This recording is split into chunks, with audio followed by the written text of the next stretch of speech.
Today, I'm going to tell you about the surprising and contradictory journey of the United States, a nation we regard as one of the world's most powerful countries. This is more than just a dusty history. It's the vibrant saga of a nation that constantly transforms itself, sometimes achieving the impossible, and sometimes contradicting its own ideals. This story has layers beyond my expectations, and each one holds facts that are astonishing and thought-provoking.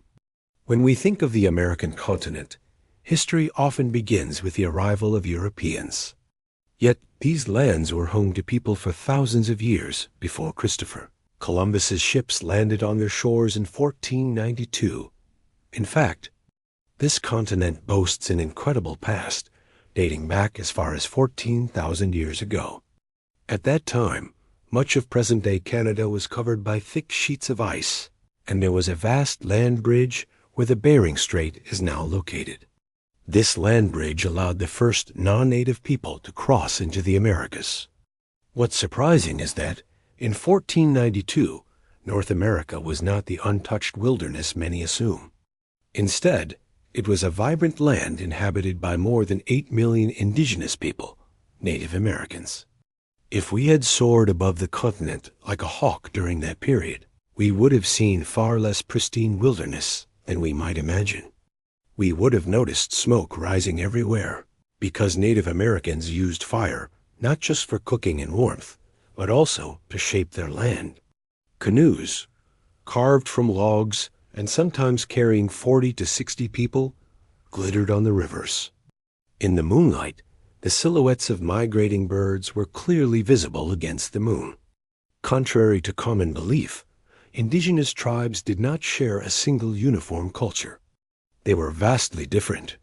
Some lived in small communities, relying on hunting and gathering, while others had built highly advanced civilizations that boasted farmlands, sculptures, temples, cities, and even astronomers. To the west, Eskimo communities hunted whales with umiaks covered in walrus hide. In the Pacific Northwest, Native Americans maintained salmon traps. In the southern Sonora Desert, the Hohokam people, starting around AD 300, dug approximately 970 kilometers of canals over several centuries to irrigate their crops, an inspiring feat of engineering. The most complex of these civilizations, however, were the Aztecs, who still existed in the Valley of Mexico in 1492. Their capital, Tenochtitlan, was built on an island in Lake Texcoco and was even larger than contemporary European cities. The city was surrounded by canals, and merchants brought goods from thousands of miles away. It even featured zoos and botanical gardens. The arrival of Columbus in America changed all of this, marking the beginning of written records in North America. Birds flying near San Salvador Island witnessed a sight they'd never seen: 3 large ships gliding across the blue ocean. The locals, watching these strange vessels and their even stranger-looking occupants from beneath the island's trees, must have been utterly astonished. Nothing would ever be the same again. In the 15th century, Europe was burning with a desire to discover new lands.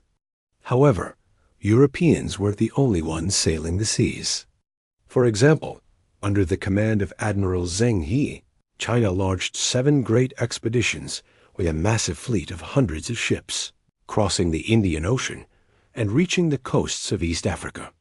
Compared to Columbus's 3-ship voyage with a total crew of 90, Zheng He's 9-masted flagship, which was 122 meters long, was truly astonishing. Had the Ming emperors continued to support such expeditions, the history book we are reading might very well have been written in Chinese. The Europeans, however, were driven by a hunger for glory, fame, power, and money. Even if Columbus hadn't reached the American continent in 1492, it was certain that another European would have. Columbus viewed the small island he arrived at as a paradise, describing the people there as gentle and friendly. He gave them red caps and glass beads, hoping to Christianize them and establish friendships. However, His simultaneous note that these people were suitable for being governed and put to work was a sad precursor of what was to come in the following years. Columbus's main motivation was gold. When he returned to Spain and told tales of precious ores, fertile lands, and peaceful natives, thousands of Spaniards set sail, fueled by the dream of fortune. Columbus, while searching for more gold on Hispaniola, began sending indigenous people to Spain to be sold as slaves. He even recorded that every colonist had 2 or 3 Native Americans to serve him and dogs for hunting. This was, in effect, an unspoken system of slavery. Eventually, King Ferdinand and Queen Isabella had Columbus arrested and put in chains. Other conquerors, such as Balboa, were also driven by the pursuit of gold. The legends Native Americans told about gold fueled the Spaniards' insatiable hunger. Tragically, despite the Aztecs' tradition of human sacrifice, they had contributed an extraordinary civilization of poets, artisans, and astronomers to the world. However, the Europeans, driven by greed for gold, reshaped the American continent according to their own desires. This age of exploration meant the collision of 2 worlds.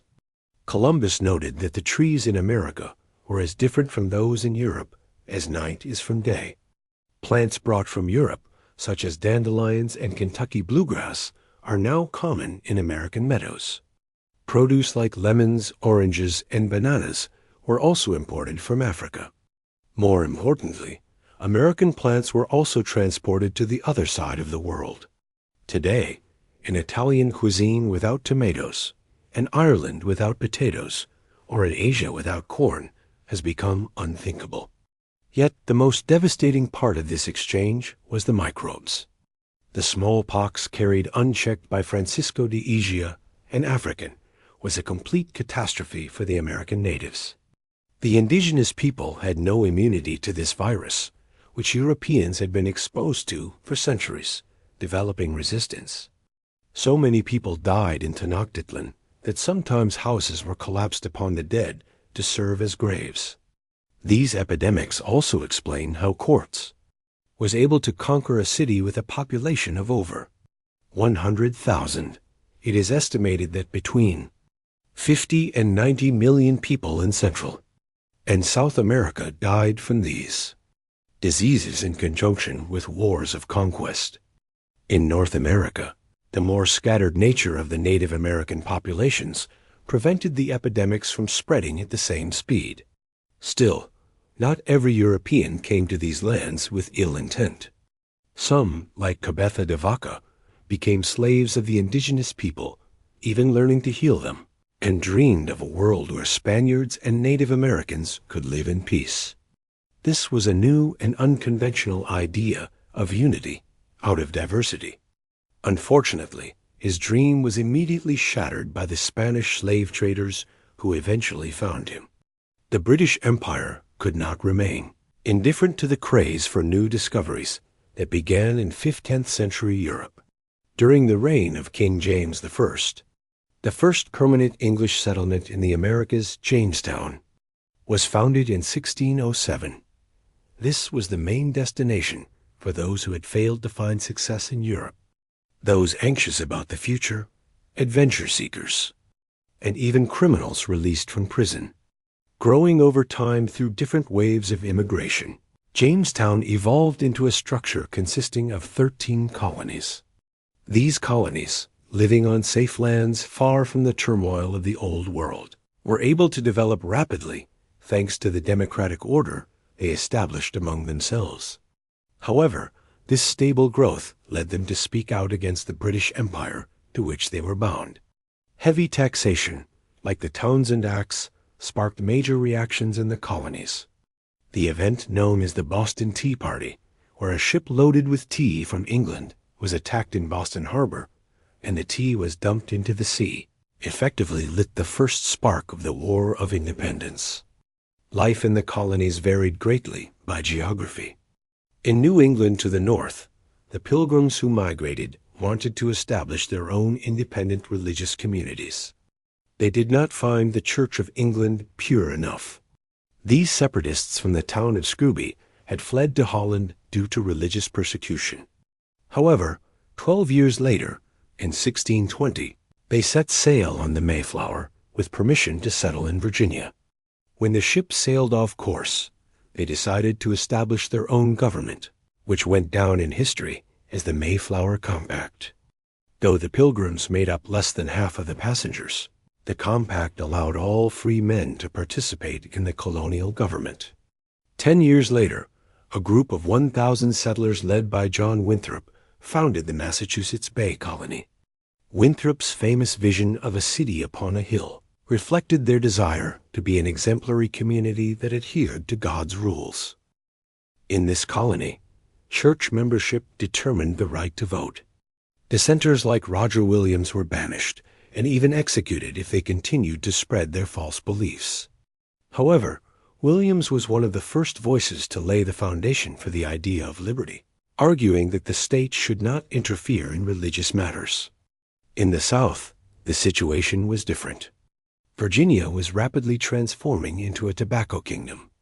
Although growing tobacco was an exhausting job, it paid 5 to 10 times more money than working on a farm in England. This potential for high earnings attracted thousands of people to Virginia. However, most of these newcomers were indentured servants who signed contracts to cover their travel expenses, binding them to service. The death rate in these lands was very high due to malaria and other diseases transmitted by mosquitoes. Slavery, during this period, profoundly affected the fate of the South. In Virginia's early years, there were no specific laws regarding slavery.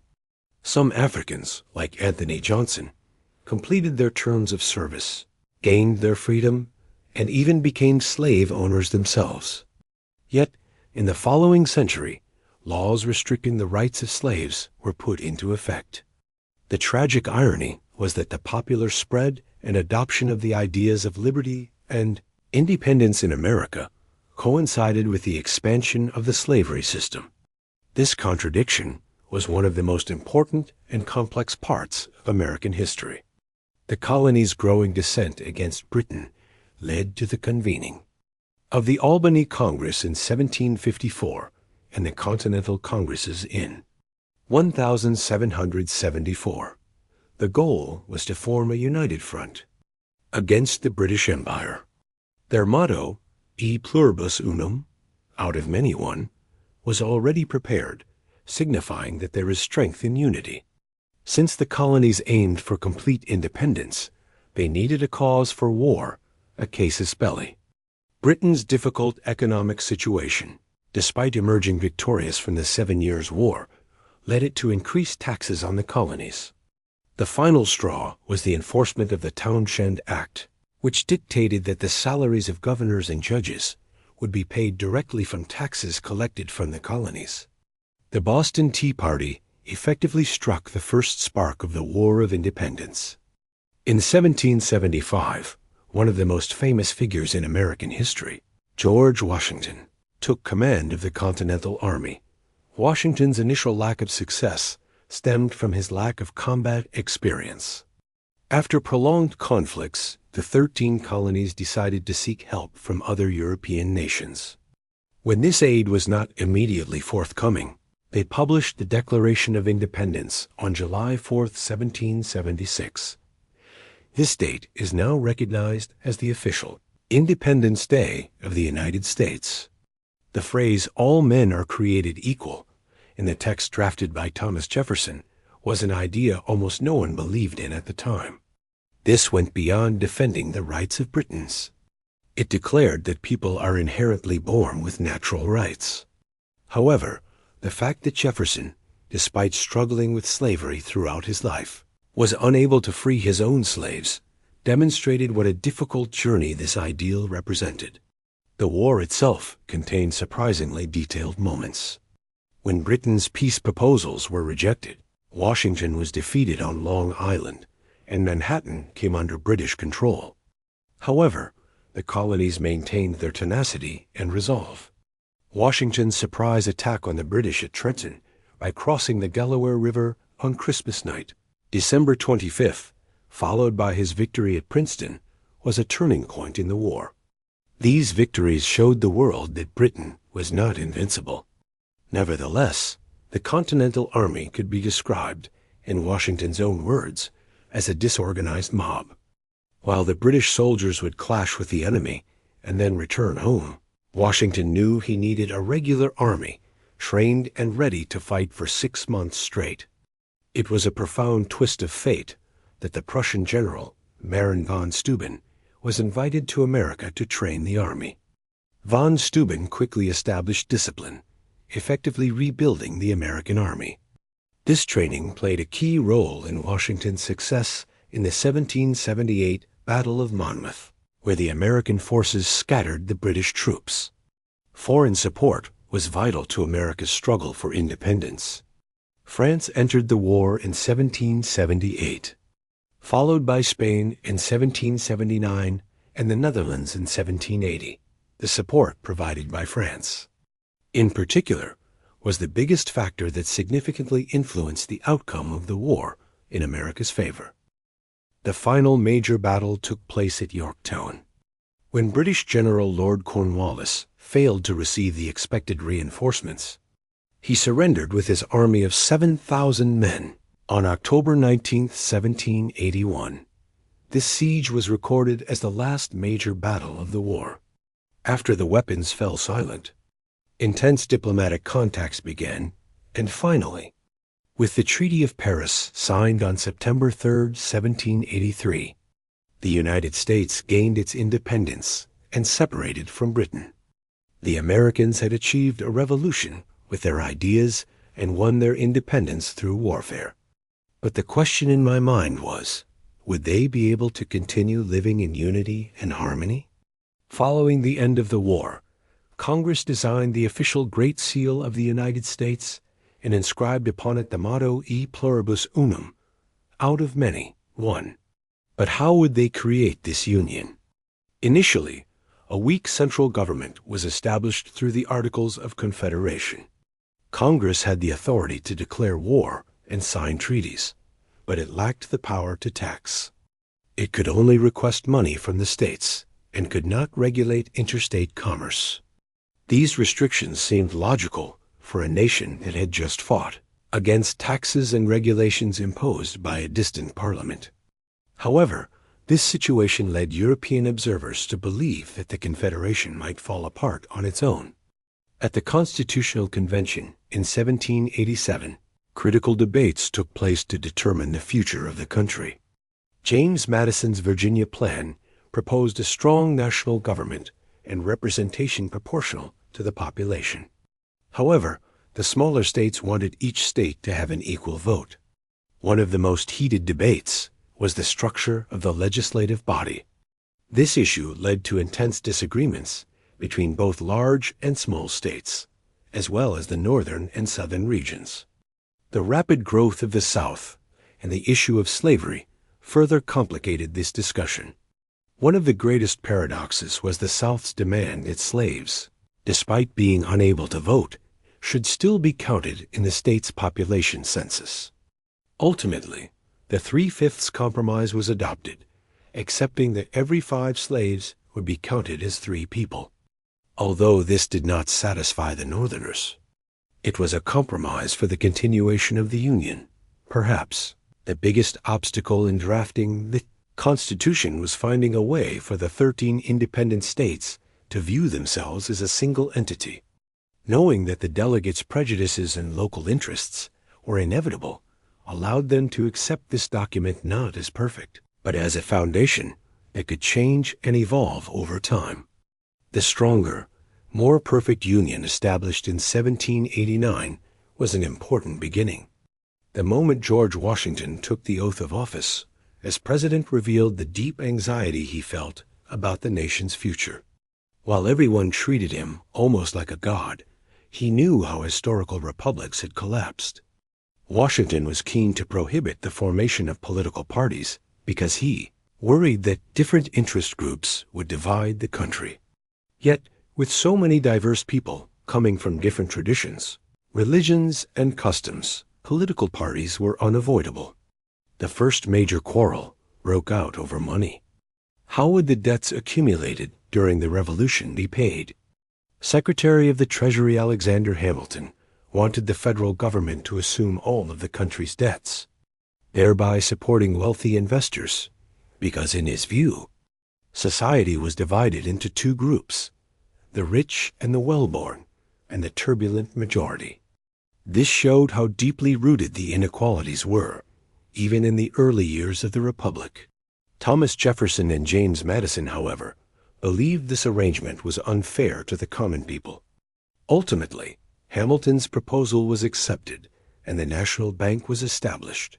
During this period, the tension between the Federalists and the Republicans led to fierce arguments in newspapers and even physical altercations in Congress. Attempts to silence the Republicans through laws like the Sedition Act threatened the ideal of freedom of expression. However, the peaceful transition of power when Thomas Jefferson took office following the 1800 election demonstrated that the Republic could survive despite disagreements. For me, this was an important lesson that the motto, "out of many one," could encompass different viewpoints. Thomas Jefferson was an optimist. When he became president, he envisioned the country primarily as an agrarian empire. Under his leadership, the government's role should be limited to preventing citizens from harming one another. Everything else would be regulated by the citizens themselves. This vision made the country's westward expansion inevitable. The Louisiana Purchase in 1803 nearly doubled the territory of the United States. However, these lands were not considered safe at all at the time. The region was in great turmoil due to the chaos brought by the 7 Years' War and the War of Independence, smallpox epidemics, and the displacement of indigenous peoples. The language barriers and translations encountered during Lewis and Clark's expedition to the West highlighted the complex cultural structure of the new country. In the 1820s, during James Monroe's presidency, visitors from Europe were astonished by the democratizing atmosphere in America. The fact that ordinary Americans, unlike Europeans, struggled to distinguish between rich and poor, educated and uneducated, demonstrated how deeply the idea of equal opportunity had taken root. Public figures like Martin Van Buren argued that political parties were necessary to protect the different interest groups of the country. Andrew Jackson's presidency was a symbol of the people coming to power. According to him, equality meant that everyone had the same chance, that everyone had an equal opportunity to progress. However, the biggest losers in this process of expansion and democratization were the Native Americans. Even in the 1820s, much of North America was still under the control of American natives. Jackson's Indian Removal Act proposed moving Native Americans living east of the Mississippi River to the opposite bank, within the borders of present-day Oklahoma. Although some, like the Cherokee Nation, tried to defend themselves using American law, they were forcibly displaced by soldiers. This was a tragic event known as the Trail of Tears. From the 1840s to the 1860s, America expanded across the continent, stretching from the Atlantic to the Pacific Ocean. This period was like an explosion of national energy. Politicians held rallies, preachers delivered sermons, and reformers protested. Cotton kingdoms grew, and the system of slavery spread further instead of being restricted. Covered wagons crossed beyond the Mississippi, reaching open prairies where grass grew taller than men. This westward spread advanced along different frontiers. The horses brought by the Spanish revolutionized buffalo hunting for Native Americans. The weapons given to Native Americans by the French created a gun frontier expanding to the west. And of course, the disease frontier, which we saw in earlier sections, advanced as microbes spread northward via traders' blankets. As Americans explored the Pacific coasts and the Mexican ranches there, new routes, like the overland trails, were opened, leading to the migration of thousands of people to Oregon and California. These journeys were particularly difficult for women. They cooked, cared for children, repaired clothes, and even drove the oxen. Since the founding of America, slavery had been the country's greatest contradiction. Even Thomas Jefferson, in the first draft of the Declaration of Independence, described slavery as an act that stole the sacred rights of life and liberty. However, Congress removed this phrase from the final text. This showed the gap between the ideal and the reality. During Andrew Jackson's presidency, while white Americans expected greater equality, African Americans were subjected to even harsher treatment. With the rise of the cotton kingdoms, slavery became an indispensable part of the South. While northern states began abolishing slavery, it became entrenched in the South and was referred to as the peculiar institution. When I consider how much slavery shaped the South, I realize that this situation did not only involve slaves, but affected the entire society. Slaves were forced to work from dawn till midnight and were punished with whippings. The fact that most slave owners did not permit slave marriages was an inhumane practice. Slave states prohibited slaves from learning to read and write because an enslaved person who could read and write could not be truly held captive. Slaves who learned to read and write and escaped to the North, such as Frederick Douglass, proved how justified this ban was.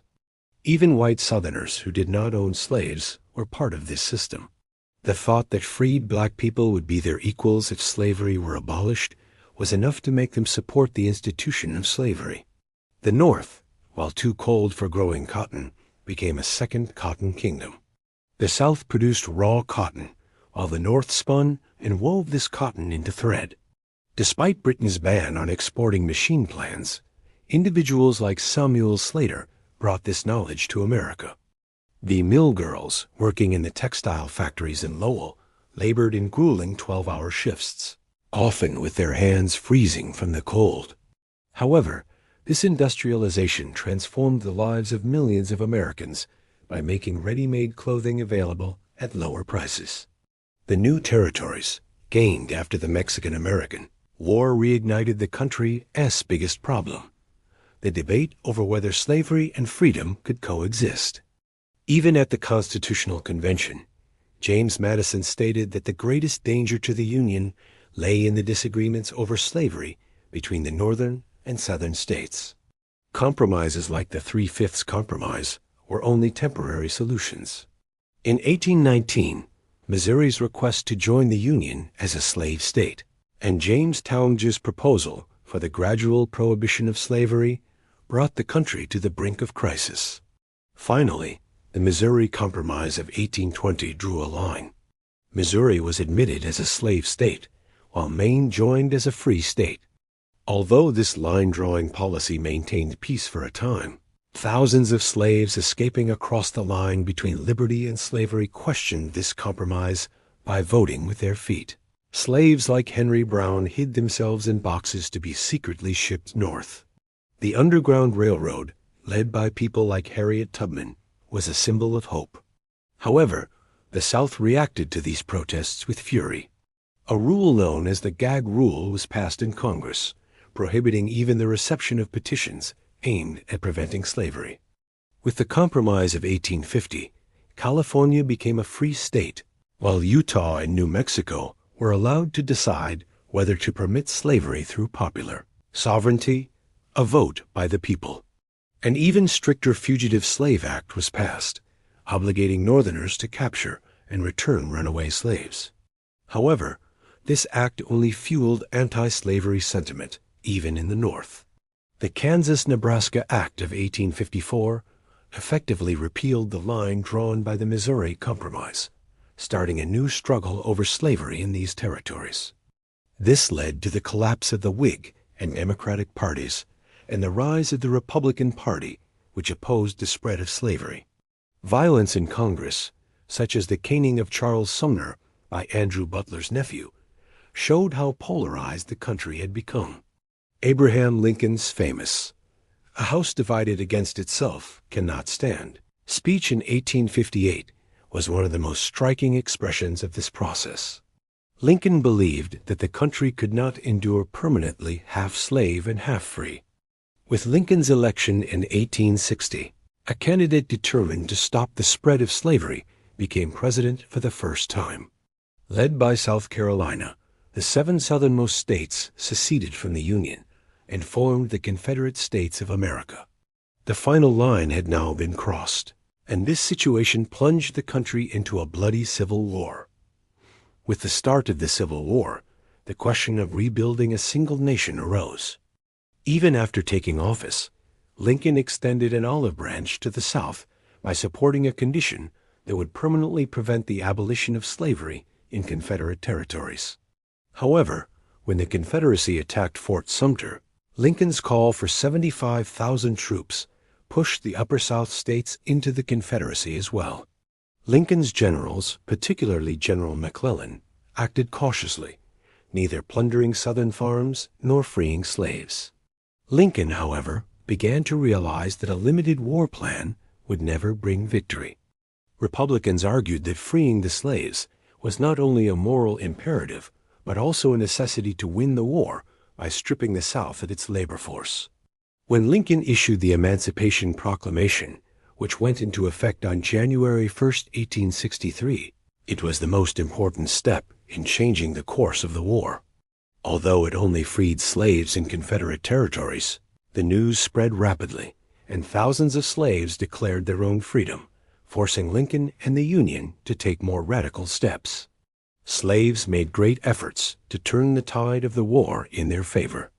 They spread news by listening to their owners' conversations, escaped whenever they had the chance, and guided Union soldiers, forcing Confederate troops to conduct constant surveillance. The South's hope was crushed when General Lee launched his attack into the North at Gettysburg. During Pickett's charge, the Union lines held firm, and the rebels suffered heavy losses and retreated.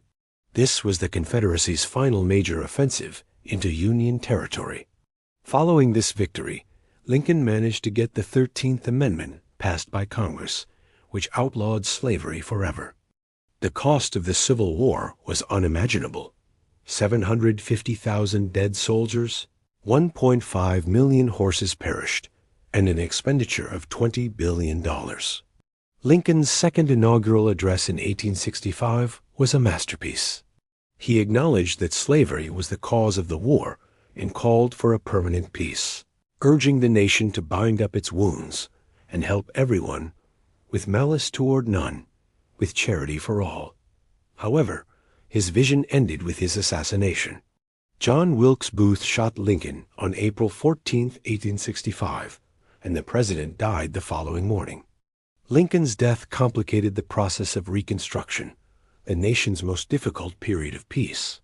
In contrast to Lincoln's advice to deal gently with them, his successor, President Andrew Johnson, was a very different man. Southern states enacted the Black Codes, aimed at restricting former slaves.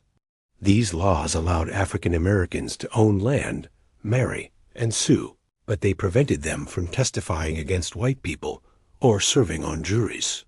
They also allowed for their arrest and forced labor under dubious charges, such as homelessness. This was like the continuation of slavery in a different form. Congress opposed President Johnson's policies and passed the 14th Amendment. This amendment required that all citizens be entitled to equal protection under the law, thus making the Black Codes unconstitutional. Congress also divided the South into 5 military districts, granting the right to vote and hold office only to white people who swore loyalty to the United States and to the freed slaves. The Reconstruction process was a genuine revolution that changed everything and everyone in the South. Business life was radically altered. Plantation owners were no longer accustomed to telling their workers what to do. They were forced to negotiate on wages and breaks. After gaining their freedom, former slaves tried to reunite their families, built their own cabins, and for the first time were able to choose their own preachers and churches. Northern teachers and missionaries traveled south to open schools and universities. One of the most striking details was the right of freed slaves to walk on sidewalks. Previously, black people would step off the sidewalk when white people approached. Now they stood their ground, often forcing white people to step into the muddy street. For a time, this was truly a world-turning upside-down revolution. Free African Americans served in governments alongside white Republicans, established statewide public school systems, and built new roads and bridges. Elections were generally conducted peacefully. However, this revolution was not permanent.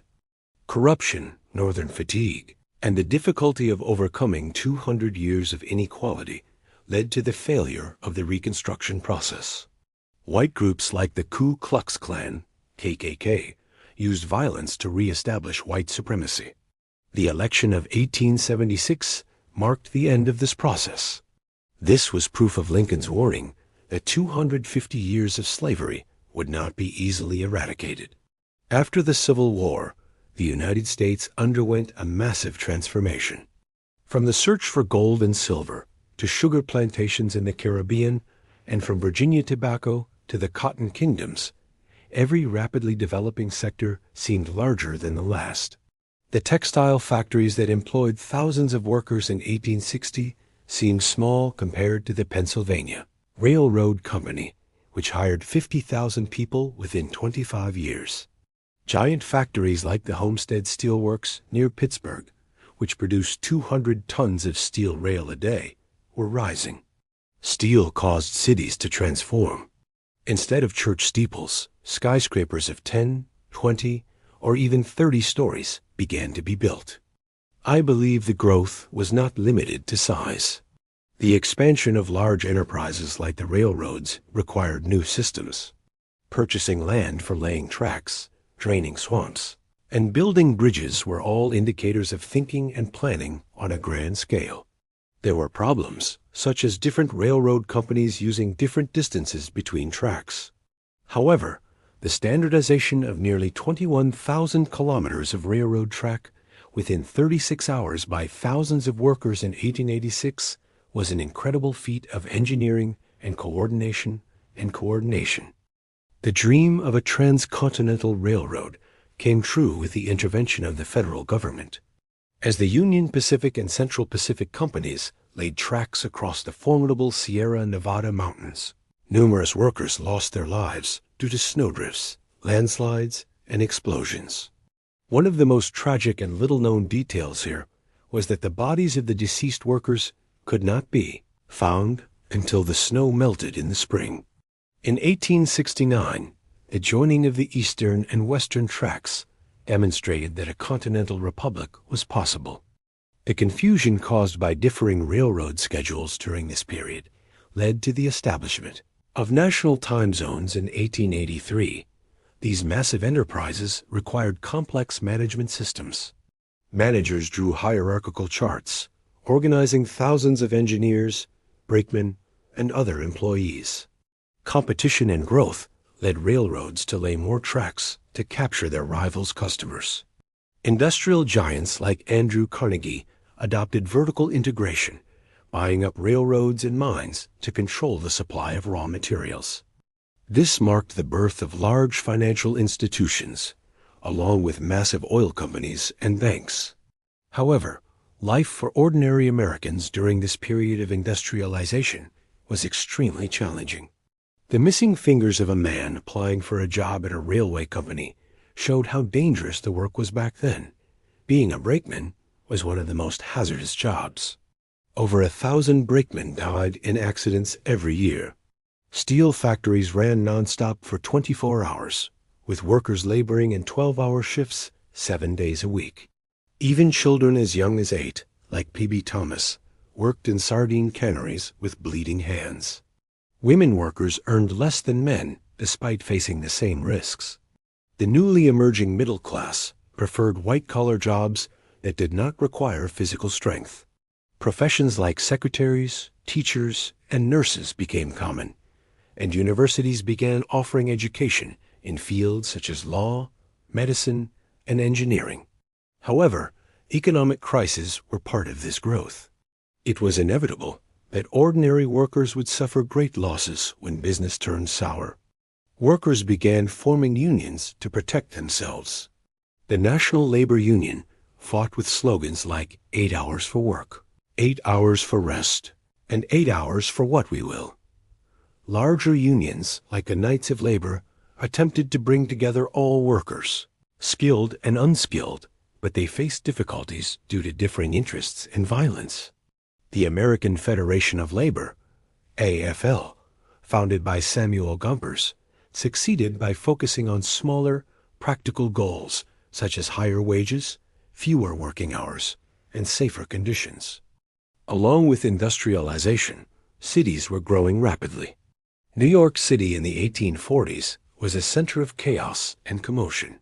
Horse-drawn carriages, buses, and pedestrians searched for gaps in the crowds, and the streets were filled with horse manure and garbage. Writers like Walt Whitman observed the city's turmoil and celebrated this mixture of people of every color, profession, and rank in his poetry. The influx of Irish and German immigrants to the cities in the 1840s and 1850s added a new dimension to urban life. Hundreds of thousands of Irish fleeing the Great Famine completely changed the demographics of cities like New York. The mistrust felt toward Catholic Irish during this period represented a new wave of discrimination on the nation as journey toward, out of many, one. Chicago was an example of these industrialized cities. It was one of the first cities to build underground sewer systems to dispose of the waste of hundreds of thousands of people.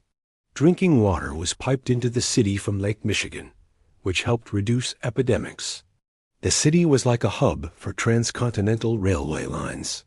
Thanks to the refrigerated rail cars invented by Gustavus Swift, millions of cattle were slaughtered, and the meat was shipped east. In the 1880s, a new wave of immigrants arrived from Southern and Eastern Europe, and even China, enriching the cultural fabric of the cities. Chinese immigrants established Chinatowns in San Francisco, while European immigrants typically entered the continent through Ellis Island in New York. Their complaints, such as, "They told us the streets in Italy were paved with gold, but when I arrived here, there wasn't even pavement. In fact, they expected me to pave it," perfectly illustrated this new wave of disappointment. A new wave of immigrants, arriving from Southern and Eastern Europe, and even China, enriched the cultural fabric of the cities in the 1880s. Chinese immigrants established Chinatowns in San Francisco, while European immigrants generally entered the continent through Ellis Island in New York. Their complaints, such as, "They told us the streets in Italy were paved with gold, but when I arrived here, there wasn't even pavement. In fact, they expected me to pave it," perfectly illustrated this new wave of disappointment. During this period, the gap between the rich and the poor was widening. The wealthiest Americans lived in mansions resembling Italian palaces, while the poorest workers were crammed into tenements in neighborhoods, like back of the yards, or in soul-crushing apartments where 12 people shared a single room. This massive internal growth of America also showed its impact on the world stage. Developments in industry and science allowed countries to fight wars with a strength and deadliness never before seen. European countries were expanding their empires to control raw material sources, calling this imperialism. Americans generally did not view themselves as imperialists because they had already taken control of the North American continent. While Europe searched for gold overseas, Americans had advanced westward across their own land. However, as the new century approached, some American leaders began to look more favorably upon imperialism. After the Spanish-American War in 1898, America took control of regions like the Philippines. It was a great contradiction that the U.S. invaded the Philippines despite the Filipinos distributing a Spanish translation of their Declaration of Independence. World War. I began in the summer of 1914 when a Serbian nationalist assassinated the Archduke of Austria-Hungary in Central Europe. This war was a conflict that led to destruction on an unprecedented scale, using new and terrifying technologies such as machine guns, trenches, and poison gas. Teddy Roosevelt's idea of the old cavalry unit was completely outdated in the nature of this modern warfare. When the war started, President Wilson declared that the United States would remain neutral. In his view, if imperialist countries wanted to gain territory, America would stay out of the fight. However, the U.S. eventually became involved in the war. After the war, Wilson advocated for peace to be established among equals, preparing a plan called the 14 Points. He proposed the creation of the League of Nations. However, the Republican-controlled U.S. Senate's failure to ratify this treaty showed how challenging the opposition to Wilson's ideals was. This was a sad sign that the World War would not be the war to end all wars. The post-war 1920s began a period referred to as the New Era. President Warren G. Harding called for a return to normalcy. The adoption of the 19th Amendment in 1920, granting women the right to vote, was the result of 30 to 40 years of struggle by women. A new female figure emerged. More independent women who wore simpler clothing, cut their hair into a bob, wore makeup, and worked outside the home. Although this mainly included middle-class women, it showed that the idea of women being able to do more with their lives was beginning to take root. New inventions were also transforming life during this era. Appliances like electric sewing machines and refrigerators became widespread. New forms of entertainment, such as jazz music and the Charleston dance, emerged. This also indicated a conflict between generations. Older Americans were not very keen on these sinful writhings. Mass culture also entered our lives during this period. Movies and radio enabled millions of people to share common experiences simultaneously. Films offered images from the Grand Canyon to lions that had previously not been seen in enclosed spaces, and then began telling simple stories. By 1926, 20,000 movie theaters had been built nationwide. Henry Ford's assembly line took mass production to the next level.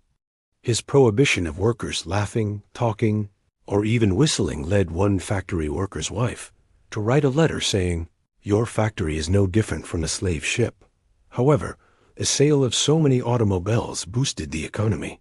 Highways built with gasoline taxes, and the employment of millions of people in car manufacturing and road construction offered Americans an unprecedented standard of living. Investing in stocks was another craze of this era. People could buy stocks on installment, on margin, and as prices soared, everyone dreamed of getting rich. Newspapers ran headlines like "Everyone should be rich." However, this dream ended with Black Thursday in 1929.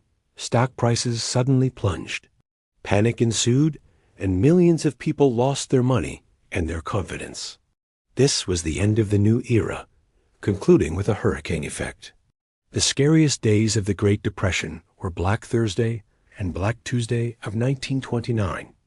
However, the drop in the stock market was not limited to just a few days, but continued for months, and people lost not only their money, but also their hope for the future. The underlying reason for the economy's weakness was that workers could not afford to buy the millions of new cars and appliances that factories were producing. Workers had bought products on installment, and now no one was buying them.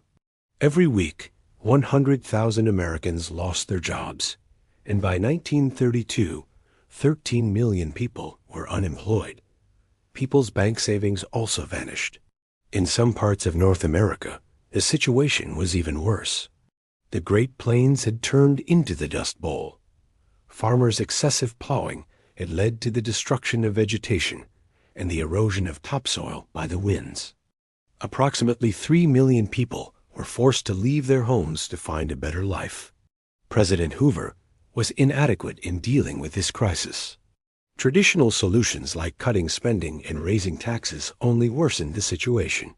His refusal to give money to the unemployed, fearing that people would become accustomed to laziness, showed how this period, known as the Great Depression, turned into one of the most difficult times in American history. Hoover's term ended in the 1932 election.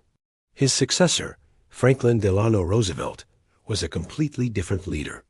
He came from a political family and was always ready to talk, negotiate, and connect with people. Despite being paralyzed from the waist down due to polio, he worked with determination and managed to gather his strength. Roosevelt, with his democratic identity, promised the American people a New Deal, Roosevelt did not have a specific plan, but his approach was experimental.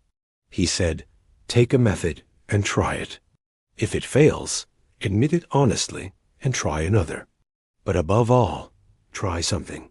When he took office on March 4, 1933, he gave hope to his citizens by stating that the greatest thing to fear was fear itself. The first 100 days of the New Deal were like a whirlwind. Roosevelt declared a bank holiday to save the banking system and quickly reopened the solvent banks. This decisive action restored Americans' confidence. Roosevelt's Brain Trust, a group of professors and experts, established dozens of new government agencies to provide relief to citizens in need, fix the economy, and prevent future crises. Agencies like the Federal Emergency Relief Administration and the Public Works Administration hired millions of unemployed Americans directly on behalf of the federal government.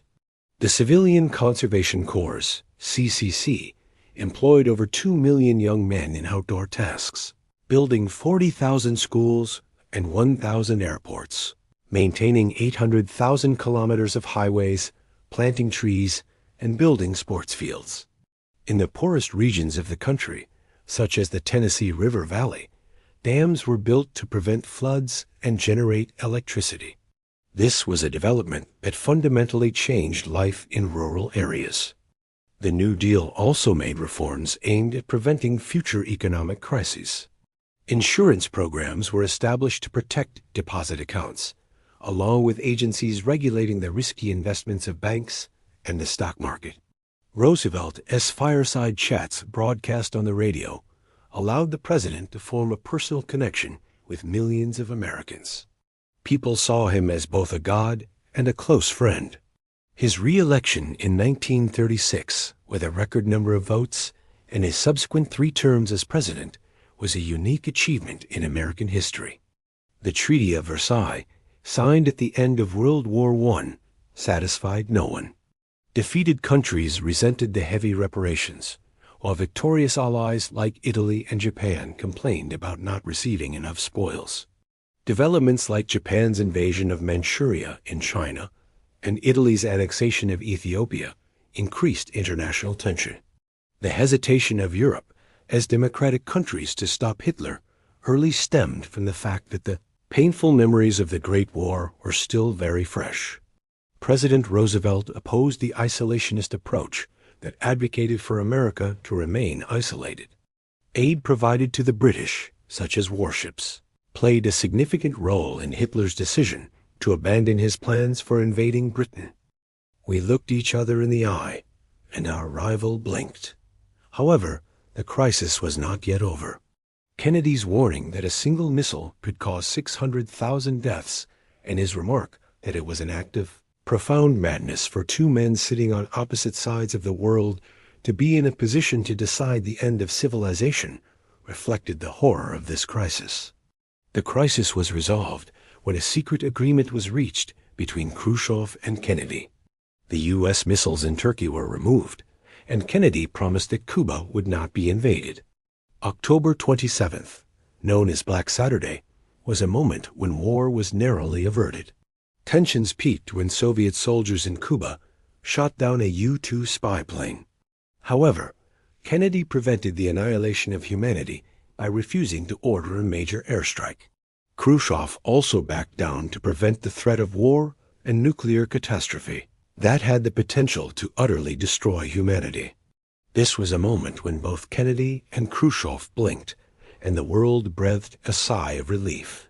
History often appears to revolve around people in high positions. However, a year after the Cuban Missile Crisis, 250,000 Americans came to Washington to complete the unfinished work regarding slavery and freedom, showing who the real writers of history are: ordinary people. In American history, the contradiction between slavery and freedom was a constant source of struggle. The Civil War was a bloody conflict that cost more American lives than all other American wars combined. Yet even after slaves gained their freedom, society was further divided by Jim Crow segregation policies. Blacks and whites were separated in schools, hotels, hospitals, and even water fountains. The ban on white people playing checkers with black people in Alabama showed the absurd dimensions this discrimination reached. The principle of separate but equal, and lynchings drew a cruel color line between blacks and whites. Brave individuals like Ida B. Wells raised their voices against these practices. The NAACP, led by Thurgood Marshall, argued that the separate but equal doctrine was flawed. Finally, in 1954, the Supreme Court ruled in the case of Brown v. Board of Education that segregation in schools was unconstitutional. This decision definitively stated that segregation was incompatible with equality because it instilled a feeling of inferiority in the hearts and minds of students. Martin Luther King Jr. and the Montgomery bus boycott were important events that triggered the rise of the civil rights movement. King advocated for nonviolent resistance, taking inspiration from Mahatma Gandhi's passive resistance. The buses running empty caused the transit company to lose over $30,000 in fare revenue, putting it under severe pressure. The fact that this boycott lasted for weeks demonstrated the resolve of ordinary people. Leaders like President Eisenhower and Kennedy, though not proponents of segregation, hesitated to fully engage in the struggle to integrate schools and buses. However, the violence faced by the Freedom Riders in 1961 during their actions against segregation on buses changed the situation. Attacks with fists, kicks, iron pipes, and the firebombing of buses forced Kennedy to dispatch federal marshals. Attorney General Robert Kennedy advised black leaders to focus on the struggle for voting rights. This was a strategy because he thought that voting booths were different from schools, and thus white people would react less severely. However, when SNCC students spread into the Deep South, encouraging black farmers to vote, the violence escalated. Bombings, beatings, and murders became widespread. The nonviolent resistance protests in Birmingham, Alabama, became a turning point that captured the nation's attention. The city's police commissioner, Bull Connors' use of police dogs and high-pressure water hoses against child protesters shocked the entire world through published newspaper photographs. These images forced Kennedy to act. He sent a comprehensive civil rights bill to Congress, the march of 250,000 Americans on Washington in August 1963, and Martin Luther King's "I Have a Dream" speech were the pinnacle of this struggle. The civil rights movement created a ripple effect that was not limited to just civil rights. Issues such as the forcing of black citizens living in the North into dilapidated inner-city neighborhoods and widespread unemployment also came to the fore. The struggle of Mexican Americans against discrimination, such as in the case of Hernandez v. Texas, showed that this movement encompassed different groups as well. Young people began to challenge the rules and regulations in universities, questioning their own understanding of freedom. The women's movement was also part of this tide. Women who had worked in non-traditional jobs during World War II were displaced from their jobs after the war. Betty Friedan's book, The Feminine Mystique, articulated the unhappiness of housewives, popularizing the idea that women could do more than just domestic tasks. The notion that women should have equal rights as men led to the questioning of entrenched gender roles and even the language used, such as chairman. The Civil Rights Act of 1964 also outlawed gender discrimination. Following this, the Voting Rights Act of 1965 outlawed literacy tests and similar practices that prevented black citizens from voting. President Johnson's Great Society reforms declared a war on poverty and provided aid to public educational institutions for those in need. Health insurance programs like Medicare and Medicaid created a safety net for elderly and impoverished citizens. This was the peak of the active government model initiated by progressives. However, alongside these reforms was another major conflict, the Vietnam War. The U.S. military intervention in Vietnam deeply divided the country internally. Hawks feared the spread of communism, while doves opposed the war, arguing that the United States was doing nothing more than supporting a dictatorship. The strengthening of the anti-war movement led President Johnson not to seek re-election in 1968.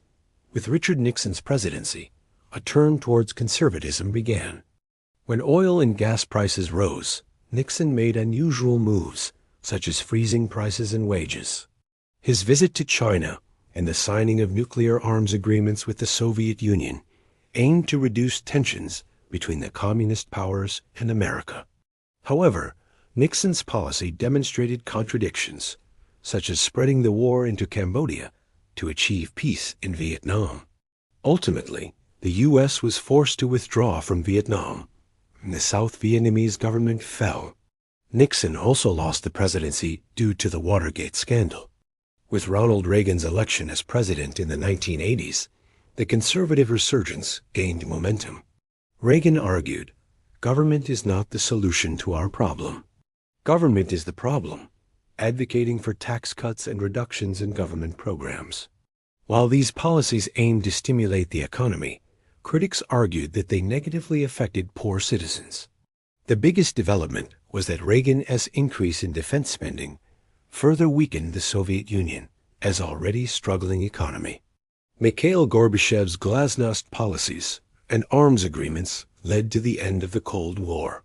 The collapse of the Soviet Union in 1991 closed this stressful 40-year period. At the end of this long journey, the United States was now a country with much tighter bonds with the rest of the world. Technological advancements like the Internet further strengthened these connections. However, these connections also brought new threats. American support provided to the Mujahideen fighting in the mountains of Afghanistan later paved the way for the rise of figures like Osama bin Laden. His September 11 attacks on the World Trade Center in New York were the biggest attacks on American soil since Pearl Harbor. This event showed how destructive terrorism could be in the hands of weak and desperate groups. The fact that citizens from more than 50 countries lost their lives in the World Trade Center showed that this attack was not limited to America, but affected the entire world. Immigration continued to be an integral part of the American story. After post-World War I restrictions were lifted, new waves of immigrants from Asia, South America, and Europe poured into the country. Cubans came to Florida following Castro's revolution, and millions of people from Southeast Asia came to America due to the Vietnam War. By 2010, there were more South Americans living in the United States than African Americans. Barack Obama's family was a living example of these global connections and ethnic diversity. Rachel Carson's book, Silent Spring, published in 1962, marked the beginning of the environmental movement. Carson argued that chemicals like DDT corrupted nature's finely woven design and that everything was interconnected. Her perseverance, despite attacks from the chemical industry and scientists, and her own battle with cancer, was inspiring. Her work demonstrated that pollution was not just a local problem, but that smoke from factory smokestacks, car exhausts, and chemical waste threatened the entire world. Today, climate change is one of the greatest threats created by humanity. Carbon dioxide released into the atmosphere from coal-fired plants and internal combustion engines is steadily warming our planet. Droughts, hurricanes, and rising sea levels are concrete indicators of this danger. How is history written? I asked this question at the very beginning. We write history by living it, because each of us is shaped by our past. The American story is a constant quest, a pursuit of the ideals of freedom and equality, but also a story of bitter realities that contradict these ideals. The motto E pluribus unum is a bond, like the country itself, that holds all these contradictions together.